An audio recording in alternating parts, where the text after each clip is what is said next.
भारत का एक ऐसा मंदिर जहां शिव को वैद्य यानी कि डॉक्टर की तरह पूजा जाता है, और यह शिव का इकलौता ऐसा मंदिर है जहां शिव का ज्योतिर्लिंग और सती शक्तिपीठ एक साथ मौजूद है।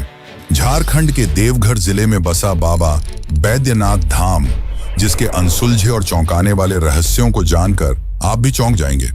आमतौर पर जहां शिव मंदिरों में आपको त्रिशूल देखने को मिलता है, वहीं इस देवघर के मंदिर में आपको पंचशूल देखने को मिलेगा। पर ऐसा क्यों और क्या हुआ जब एक असुर ने अपने सर काटकर शिव जी पर चढ़ा दिए? और फिर आता है कांवड़ यात्रा, जिसमें लोग सुल्तानगंज से गंगा जल उठाकर 100 किलोमीटर से भी ज्यादा की यात्रा करके यहाँ आते हैं। तो इसके पीछे क्या रहस्य हैं और क्या है कांवड़ यात्रा की सच्चाई, और ये कब से चालू है? साथ ही हम आपको ले चलेंगे द्वादश ज्योतिर्लिंग स्तोत्र की उस पंक्ति की ओर जो ये बताती है कि यह मंदिर श्मशान घाट के ऊपर बना है। तो आखिर इसमें कितनी सच्चाई है और क्या है नाग मुकुट का रहस्य?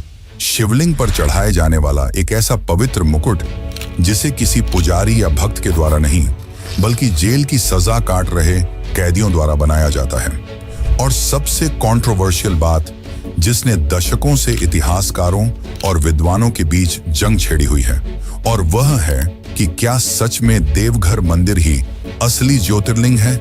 क्योंकि कुछ स्रोतों के अनुसार महाराष्ट्र के बीड जिले में स्थित परली वैजनाथ ही असली ज्योतिर्लिंग है। तो चलिए आज की इस डॉक्यूमेंट्री में सुनी सुनाई बातों पर नहीं, बल्कि धर्म, इतिहास, ब्रिटिश काल के गजेटियर, कोर्ट के पुराने फैसलों और मॉडर्न साइंस, इन सबको एक साथ जोड़कर सच्चाई तक पहुंचने की कोशिश करेंगे, जो शायद आपकी आस्था और विज्ञान दोनों को देखने का नजरिया हमेशा के लिए बदल देगा। तो चलिए शुरू करते हैं भारत के सबसे रहस्यमय ज्योतिर्लिंग की इस गहरी यात्रा को। लेकिन उससे पहले कमेंट में जय बाबा बैद्यनाथ जरूर लिखें।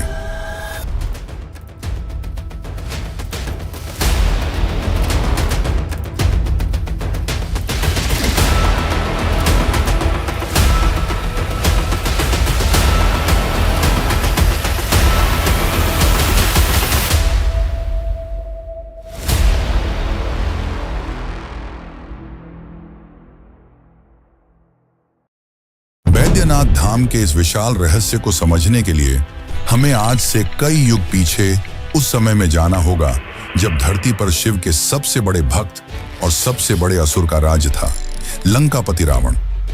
यह कहानी सिर्फ एक भक्ति की नहीं, बल्कि एक ऐसे महात्याग और देवताओं की एक ऐसी खौफनाक रणनीति की है जिसने पूरे ब्रह्मांड का भूगोल बदल कर रख दिया था। पुराणों के अनुसार रावण जानता था कि अगर उसे तीनों लोकों पर अजेय राज करना है तो उसे भगवान शिव को लंका में स्थापित करना ही होगा। इसी जिद के साथ रावण ने हिमालय की बर्फीली चोटियों पर एक ऐसी घोर तपस्या शुरू की जिसने स्वर्ग की नींव हिला दी। सालों तक बिना खाए पिए सर्दी और तूफानों को झेलते हुए रावण शिव के ध्यान में लीन रहा। लेकिन जब महादेव प्रसन्न नहीं हुए तो रावण ने एक ऐसा कदम उठाया जिसकी कल्पना भी किसी इंसान या देवता ने नहीं की थी। उसने अपना ही खड्ग उठाया और अपना एक सिर काटकर शिवलिंग पर चढ़ा दिया। जब फिर भी शिव प्रकट नहीं हुए तो उसने दूसरा सिर काटा, फिर तीसरा। इस तरह रावण ने एक एक करके अपने 9 सिर शिवलिंग पर अर्पण कर दिए, जिसके बाद रावण अपने आखिरी यानी 10वें सिर पर प्रहार करने ही वाला था कि तभी ब्रह्मांड की सारी ऊर्जा सिमटकर वहां आ गई और साक्षात भगवान शिव उसके सामने प्रकट हो गए। शिव रावण की इस अकल्पनीय भक्ति से इतने प्रसन्न हुए कि उन्होंने एक वैद्य यानी एक कॉस्मिक सर्जन का रूप धारण कर लिया। उन्होंने अपने हाथों से रावण के कटे हुए 9 सिरों को वापस जोड़ दिया और उसे पहले से भी ज्यादा शक्तिशाली बना दिया। भगवान शिव के इसी वैद्य या हीलर रूप के कारण ही इस ज्योतिर्लिंग का नाम हमेशा के लिए वैद्यनाथ या बैद्यनाथ पड़ गया, यानी वो ईश्वर जो हर घाव, हर बीमारी को ठीक कर सकता है।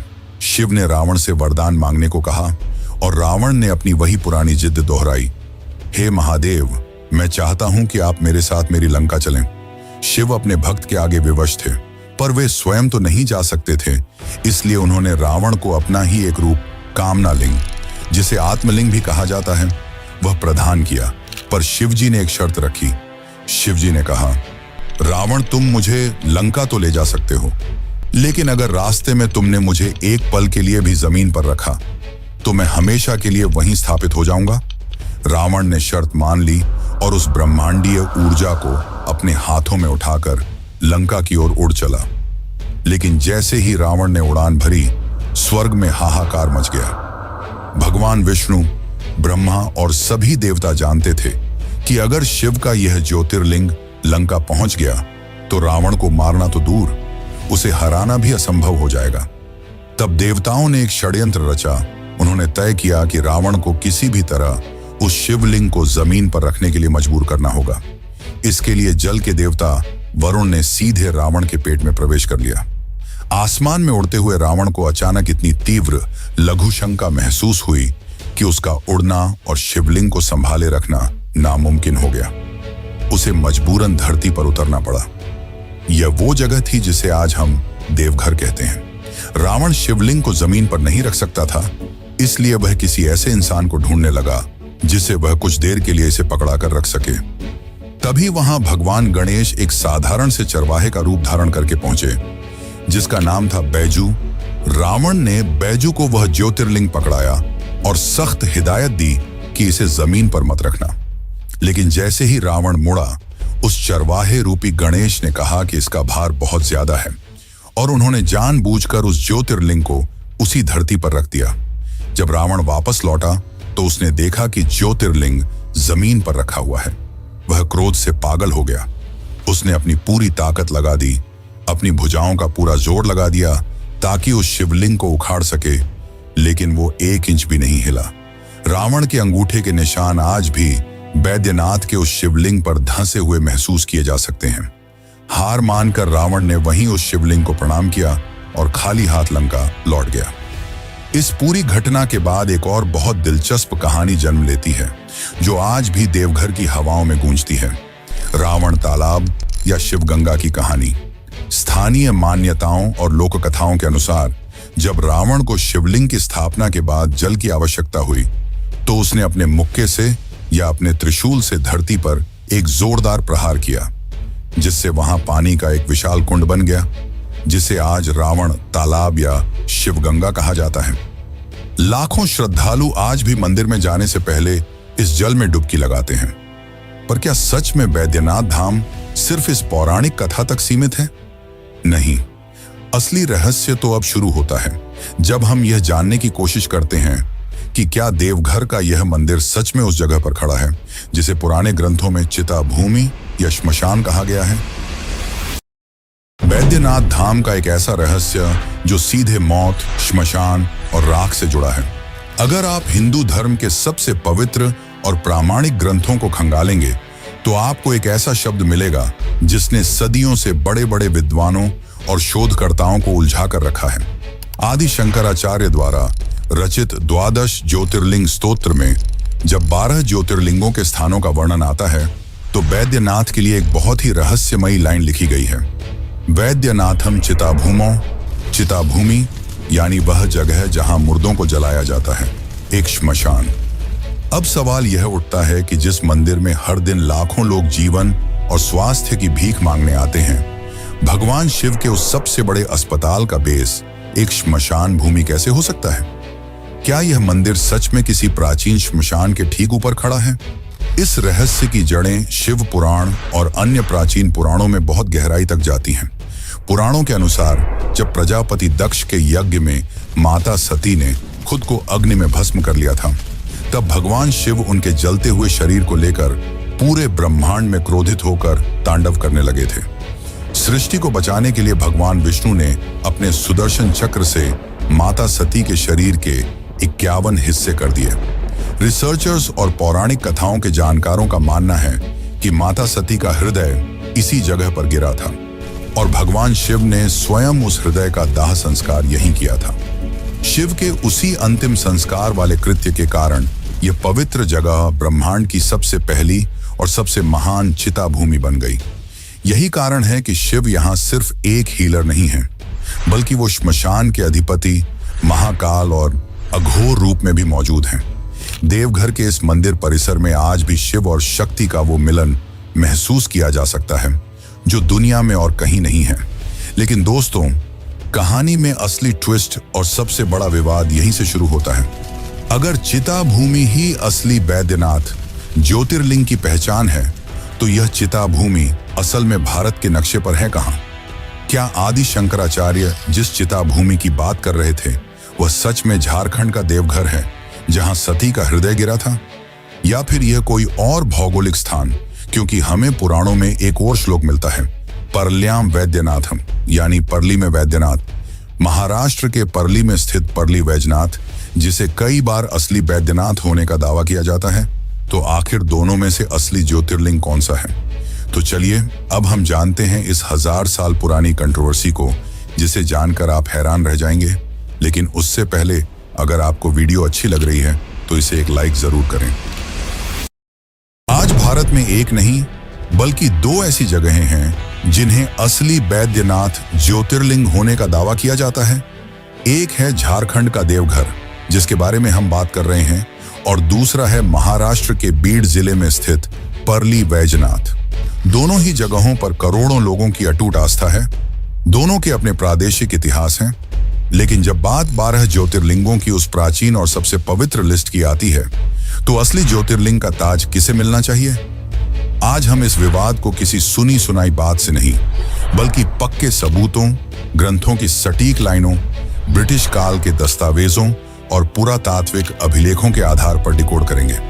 शिव पुराण की कोटिरुद्र संहिता में एक श्लोक आता है, पूर्वोत्तरे प्रज्वलिका निधाने सदा वसंतम गिरिजा समेतम श्री वैद्यनाथम तुम्हम नमामि।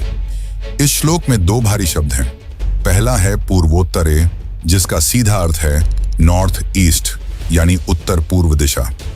अगर आप भारत के नक्शे के केंद्र जैसे कि उज्जैन से देखें, तो झारखंड का देवघर बिल्कुल उत्तर पूर्व दिशा में सटीक बैठता है, जबकि महाराष्ट्र का परली पश्चिम या दक्षिण पश्चिम दिशा में आता है।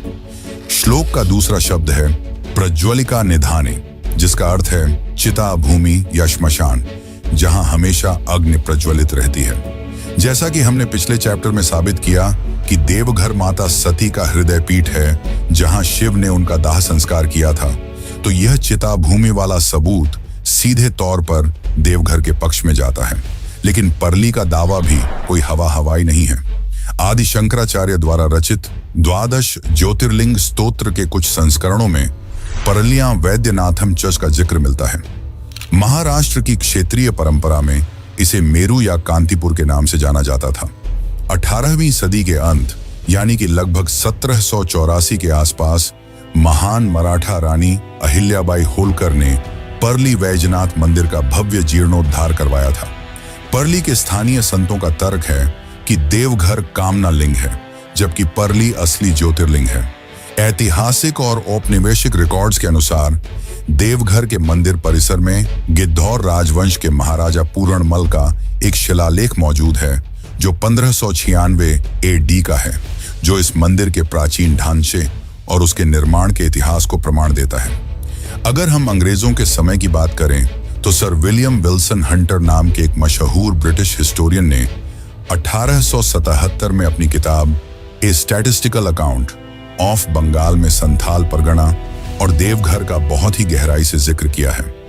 उन्होंने साफ लिखा है कि कैसे देवघर का यह वैद्यनाथ मंदिर पूरे भारत के सबसे महत्वपूर्ण तीर्थ स्थानों में से एक था, और यहाँ की वास्तुकला, पुजारियों का सिस्टम और पूरे देश से आने वाले तीर्थयात्रियों की भीड़ इसे एक असाधारण केंद्र बनाती थी। परली के पास अहिल्याबाई होलकर के समय के मजबूत प्रमाण हैं, लेकिन देवघर के पास उससे भी कई सदियों पुराने शिलालेख और पाल वंश के समय की वास्तुकला के संकेत मिलते हैं। देवघर दुनिया की उन बेहद दुर्लभ जगहों में से एक है जहां एक ही प्रांगण में ज्योतिर्लिंग और शक्तिपीठ दोनों मौजूद हैं। यह शिव और शक्ति का वह संगम है जो तंत्र और अघोर साधना के लिए इसे पूरे भारत का केंद्र बनाता है। इसके साथ ही सुल्तानगंज से 105 किलोमीटर पैदल चलकर देवघर तक गंगा जल लाने की जो कांवड़ यात्रा है, उसका स्केल और इतिहास इतना बड़ा है कि वह किसी भी क्षेत्रीय परंपरा को पीछे छोड़ देता है। देखिए, आस्था के मामले में किसी के भी विश्वास को गलत नहीं ठहराया जा सकता। परली वैजनाथ के प्रति महाराष्ट्र और देश भर के लोगों की श्रद्धा पूरी तरह से सत्य और वंदनीय है। लेकिन अगर हम एक निष्पक्ष शोधकर्ता की तरह शिव पुराण की दिशाओं, चिता भूमि और हृदय पीठ के कनेक्शन, 16वीं सदी के प्रामाणिक शिलालेखों, ब्रिटिश गजेटियर्स के दस्तावेजों और सदियों से चली आ रही दुनिया की सबसे लंबी मानवीय तीर्थ यात्रा यानी कि कांवड़ यात्रा के इकोसिस्टम को एक साथ जोड़कर देखें तो सबसे मजबूत और लॉजिकल संभावना यही बनती है कि झारखंड का देवघर ही वह असली और प्राचीन बैद्यनाथ ज्योतिर्लिंग है जिसका उल्लेख हमारे मूल ग्रंथों में किया गया है। बाकी भगवान शिव तो कण-कण में हैं, पर देवघर की मिट्टी में कुछ ऐसा है जो इसे सिर्फ एक मंदिर से बढ़ाकर एक टाइम कैप्सूल बना देता है। लेकिन साथ ही इस मंदिर का निर्माण और असली इतिहास भी रहस्यों से भरा है। तो चलिए अब जानते हैं असली इतिहास, असली रहस्य, पंचशूल त्रिशूल और कांवड़ यात्रा की सच्चाई। 72 फीट ऊंचा देवघर का यह मुख्य मंदिर प्राचीन भारत की प्रसिद्ध नागर शैली का एक अद्भुत और जीता जागता उदाहरण है। लेकिन क्या आप जानते हैं कि बैद्यनाथ धाम सिर्फ एक अकेला शिव मंदिर नहीं है। यह पूरा परिसर कुल 22 अलग अलग मंदिरों का एक ऐसा रहस्यमयी चक्रव्यूह है जो एक दूसरे से पत्थर के प्रांगणों और गलियारों से जुड़े हुए हैं। 1596 ईस्वी में गिद्धौर राजवंश के महाराजा पूरणमल ने इस मंदिर के मुख्य ढांचे का जीर्णोद्धार और विस्तार करवाया था। जब आप मुख्य मंदिर के भव्य शिखर की ओर अपनी नजरें उठाते हैं तो सबसे पहले आपको एक के ऊपर एक रखे 3 विशाल स्वर्ण कलश दिखाई देते हैं। ऐतिहासिक दस्तावेज बताते हैं कि ये सोने के कलश गिद्धौर के महाराजा और उनके वंशजों द्वारा सदियों पहले दान किए गए थे। लेकिन इन सोने के कलशों के ठीक ऊपर कुछ ऐसा स्थापित है जो पूरे भारत बल्कि पूरी दुनिया के शिव मंदिरों के इतिहास और वास्तुकला को चुनौती देता है। हम बात कर रहे हैं देवघर के उस सबसे बड़े और अचंभित कर देने वाले रहस्य की जिसे पंचशूल कहा जाता है। आप केदारनाथ से लेकर रामेश्वरम तक या काशी से लेकर महाकाल तक किसी भी शिव मंदिर में चले जाइए, आपको हर मंदिर के शिखर पर भगवान शिव का अस्त्र त्रिशूल ही मिलेगा। लेकिन देवघर इकलौती ऐसी जगह है जहां मुख्य मंदिर और परिसर के अन्य सभी मंदिरों के शिखर पर त्रिशूल नहीं बल्कि 5 कांटों वाला एक पंचशूल लगा हुआ है। पर आखिर ऐसा क्यों? जब हम देवघर के स्थानीय पुजारियों और सदियों पुरानी मौखिक परंपराओं को गहराई से सुनते हैं तो इसके पीछे 2 बहुत बड़े तर्क निकल कर आते हैं। पहला आध्यात्मिक तर्क यह है कि यह पंचशूल मानव शरीर के 5 विकारों काम, क्रोध, लोभ, मोह और अहंकार के विनाश का प्रतीक है। जो भी भक्त इस पंचशूल के दर्शन करता है, शिव उसके इन 5 दोषों को नष्ट कर देते हैं। लेकिन इसका एक दूसरा प्रोटेक्टिव सिंबलिज्म और वैज्ञानिक पहलू भी है। अष्टधातु से बना यह पंचशूल मंदिर के लिए एक अभेद्य सुरक्षा कवच का काम करता है। स्थानीय लोगों और रिकॉर्ड्स के अनुसार देवघर के इस इलाके में भयंकर आकाशीय बिजली गिरती है, लेकिन आज तक कभी भी मंदिर के ऊपर बिजली नहीं गिरी। कई लोग इसे एक अति प्राचीन लाइटनिंग अरेस्टर मानते हैं जो एक विशेष कॉस्मिक ऊर्जा को बैलेंस करता है। हर साल महाशिवरात्रि से ठीक पहले इस पंचशूल को नीचे उतारा जाता है, इसकी विशेष तांत्रिक पूजा की जाती है और फिर इसे वापस स्थापित किया जाता है। यह परंपरा इतनी पवित्र है कि इसे देखने के लिए लाखों की भीड़ जुटती है। मंदिर के गर्भगृह में साक्षात कामना लिंग स्थापित है। ज्योतिर्लिंग के ठीक ऊपर एक रहस्यमयी मणि या रत्न लटका हुआ है जिसे चंद्रकांता मणि कहा जाता है। 8 पंखुड़ियों वाले कमल के आकार में तराशा गया यह रत्न कोई साधारण पत्थर नहीं है। अगर आप झारखंड टूरिज्म या देवघर के ऑफिशियल डिस्क्रिप्शंस को पढ़ें तो उनमें साफ तौर पर इस बात का जिक्र मिलता है कि इस चंद्रकांता मणि से 24 घंटे साल के 365 दिन अपने आप जल की बूंदें शिवलिंग पर गिरती रहती हैं। बाहर कितनी भी गर्मी हो, सूखा पड़ा हो, लेकिन उस मणि से पानी का टपकना कभी बंद नहीं होता। कुछ वैज्ञानिकों और शोधकर्ताओं का मानना है कि इस मणि का पत्थर वातावरण की नमी को सोखकर उसे कंडेंस करने की अद्भुत क्षमता रखता है। लेकिन गर्भगृह के उस गर्म और धुएं से भरे माहौल में यह प्रक्रिया कैसे लगातार चलती रहती है, यह आज भी एक अनसुलझा सवाल है। क्या यह प्राचीन भारत की कोई एडवांस्ड जियोलॉजिकल इंजीनियरिंग थी या फिर सच में शिव की उस चिता भूमि को शांत रखने के लिए प्रकृति ने खुद यह व्यवस्था की है? पत्थर खामोश जरूर हैं, लेकिन वो जो दास्तान बयां कर रहे हैं वो इंसान की समझ से बहुत परे है। लेकिन इस ज्योतिर्लिंग की असली धड़कन किसी राजा के दान या किसी पुराने शिलालेख में नहीं, बल्कि उन करोड़ों आम इंसानों के पैरों के छालों में बसती है जो हर साल दुनिया की सबसे कठिन और सबसे लंबी आध्यात्मिक यात्राओं में से एक पर निकलते हैं, जिसे कांवड़ यात्रा कहा जाता है। तो चलिए अब जानते हैं कांवड़ यात्रा की असली सच्चाई, की कैसे ये चालू हुई और इसका क्या महत्व है। लेकिन उससे पहले वीडियो को एक लाइक जरूर करें। कांवड़ यात्रा बिहार के सुल्तानगंज से लेकर झारखंड के देवघर तक का यह 105 किलोमीटर का सफर सिर्फ एक रास्ता नहीं है, बल्कि यह इंसान की इच्छा शक्ति का सबसे बड़ा परीक्षण है। लेकिन सवाल यह है कि सुल्तानगंज से देवघर तक पैदल चलकर गंगा जल लाने की यह परंपरा आखिर शुरू कब और कैसे हुई। अगर हम इतिहास के पन्ने पलटें और पुराने अभिलेखों पर गौर करें तो सुल्तानगंज के अजगैबीनाथ मंदिर से गंगा जल उठाकर बैद्यनाथ धाम में अभिषेक करने का सबसे पहला स्पष्ट और ऐतिहासिक जिक्र हमें 18वीं सदी के आसपास के दस्तावेजों और क्षेत्रीय साहित्यों में मिलता है। सुल्तानगंज ही वो इकलौती जगह है जहां गंगा नदी का प्रवाह उत्तर दिशा की ओर मुड़ जाता है। हिंदू मान्यताओं में उत्तरवाहिनी गंगा का जल सबसे पवित्र माना जाता है। 1700 के दशक में कुछ चुनिंदा संतों और शिव भक्तों ने इस जल को बांस की भैंगियों में रखकर पैदल देवघर ले जाने की जो शुरुआत की थी, वो आज दुनिया के सबसे बड़े मानव मेले में बदल चुकी है। सावन के महीने में लगने वाला श्रावणी मेला दुनिया का सबसे लंबा चलने वाला धार्मिक मेला है। 30 दिनों तक सुल्तानगंज से देवघर का पूरा 105 किलोमीटर का रास्ता एक चलते फिरते शहर में बदल जाता है। राज्य सरकार और मंदिर प्रशासन के लिए यह किसी महायुद्ध की तैयारी जैसा होता है। पूरे रूट पर टेंट, मेडिकल कैंप्स, सुरक्षा बल और लगातार चलने वाली एम्बुलेंस की व्यवस्था होती है। करोड़ों लोगों की भीड़ को एक ही दिशा में बिना किसी बड़ी दुर्घटना के मैनेज करना आधुनिक क्राउड मैनेजमेंट का एक बहुत बड़ा केस स्टडी है। यह मेला सिर्फ धर्म का नहीं, बल्कि इस पूरे इलाके की अर्थव्यवस्था का भी सबसे बड़ा इंजन है, जिससे लाखों स्थानीय लोगों का घर चलता है। लेकिन जब इतना बड़ा सिस्टम और करोड़ों की आस्था एक मंदिर से जुड़ती है, तो उस मंदिर को चलाता कौन है? कौन तय करता है इस मंदिर के नियम? यहीं से हमारी कहानी एक ऐसे डार्क और ऐतिहासिक मोड़ पर जाती है, जहां ब्रिटिश काल के अफसर, भारत के बड़े बड़े कानून और एक देवघर जेल के सजायाफ्ता कैदी सब एक ही धागे में बंध जाते हैं। इस सवाल का जवाब हमें इतिहास के उस पन्ने पर ले जाता है जहां धर्म का सीधा टकराव सत्ता और प्रशासन से होता है। अगर हम 18वीं और 19वीं सदी के ब्रिटिश रिकॉर्ड्स को खंगालें तो हमें पता चलता है कि अंग्रेजों की नजर में बैद्यनाथ धाम सिर्फ एक आस्था का केंद्र नहीं था, बल्कि वो इसे एक बहुत बड़े रेवेन्यू कलेक्शन यानी खजाने के स्रोत के रूप में देखते थे।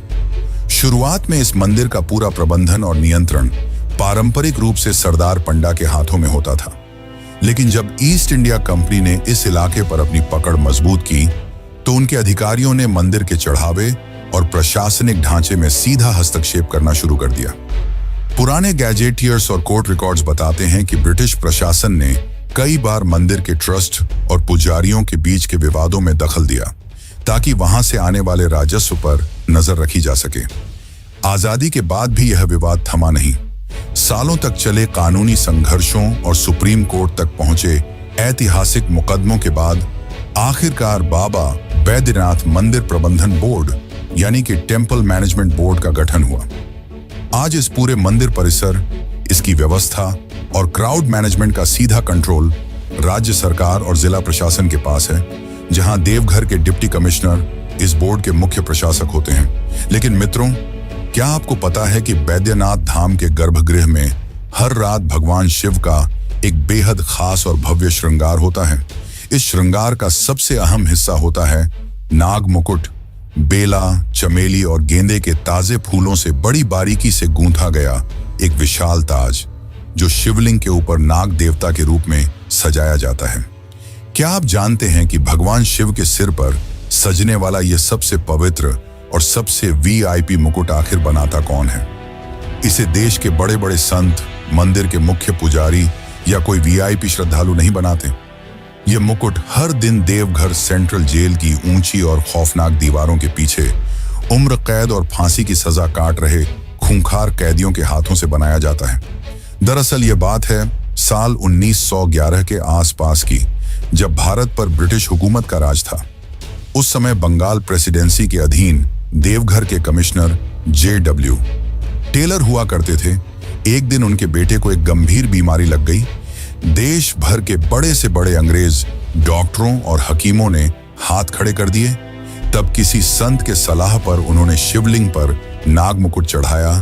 तब से यह परंपरा बन गई है और हर साल सायंकालीन श्रृंगार के लिए चढ़ने वाला यह पुष्प नाग मुकुट देवघर जेल के कैदियों द्वारा पूरी शुद्धता और श्रद्धा के साथ बनाया जाता है।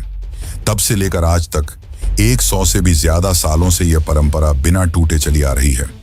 हर दिन जेल के अंदर कैदी पूरी शुद्धता के साथ इन फूलों को गूंथते हैं और फिर कड़ी सुरक्षा के बीच यह मुकुट जेल से सीधा बैद्यनाथ मंदिर के गर्भगृह तक पहुंचाया जाता है। लेकिन हमने अभी तक मंदिर के मूल मंत्र को जाना ही नहीं, यानी कि शिव के बैद्यनाथ रूप के बारे में, इस मंदिर की अद्भुत जीवनदायी कहानियों के बारे में। तो चलिए अब इस आखिरी अध्याय में शिव के बैद्यनाथ रूप की महिमा को जानते हैं। बैद्यनाथ धाम को सदियों से हीलिंग टेम्पल या चमत्कारी अस्पताल कहा जाता है। अगर आप देवघर के आसपास के स्थानीय अखबारों या मीडिया रिपोर्ट्स के आर्काइव्स को पढ़ें तो आपको ऐसे अनगिनत केस और रियल लाइफ कहानियां मिलेंगी जो किसी भी मेडिकल साइंस की समझ से परे हैं। ऐसे कई डॉक्यूमेंटेड मामले हैं जहां कैंसर के आखिरी स्टेज के मरीजों या पैरालिसिस से जूझ रहे लोगों को जब डॉक्टरों ने जवाब दे दिया तो उनके परिवार उन्हें यहां ले आए। हफ्तों तक मंदिर की चौखट पर पड़े रहने, यहां का जल पीने और भस्म लगाने के बाद उनमें से कई लोगों की सेहत में एक ऐसा अकल्पनीय सुधार दिखा जिसे विज्ञान सिर्फ एक मेडिकल एनोमली कहकर पल्ला झाड़ लेता है। लेकिन क्या सच में यहाँ की हवाओं में कोई जादू है, या फिर भगवान शिव साक्षात एक सर्जन की तरह आकर लोगों को हील करते हैं? अगर हम इस हीलिंग टेम्पल के कॉन्सेप्ट को एक कल्चरल और साइकोलॉजिकल फ्रेमिंग के नजरिए से देखें तो हमें इसका सबसे बड़ा सच समझ में आता है। जब एक इंसान हर जगह से हार जाता है और मौत के डर से कांप रहा होता है तो उसका शरीर भयंकर स्ट्रेस कॉर्टिसोल रिलीज करता है जो उसकी बीमारी को और बढ़ा देता है।